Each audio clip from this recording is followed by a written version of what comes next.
So assalamu alaikum.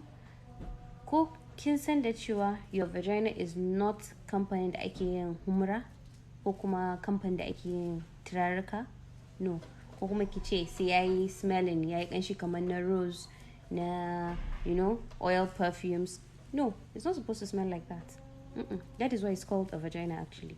So why I'm saying this is because mutane da sai su dinga amfani da wasu abubuwa. Ana sai da deodorants, we had the cleansers ma wanda ake siyarwa. It's not necessary.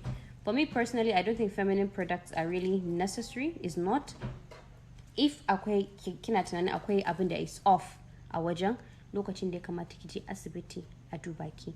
A lot of things can happen. Akwai coming down with personal hygiene, a lot of infections that can cause something there. So the place already yana wanke kanshi da kanshi. Ba sai kin dinga kokolokolo kina tutura abuwa you want to wash it back. So in kina so ki wanke wajen zaki iya use a mild unscented soap. Mild in bashi da karfi sannan kuma unscented bayi da kanshi kwata-kwata to wash wajen inda gashi yake henna zaki ki using ki wanke.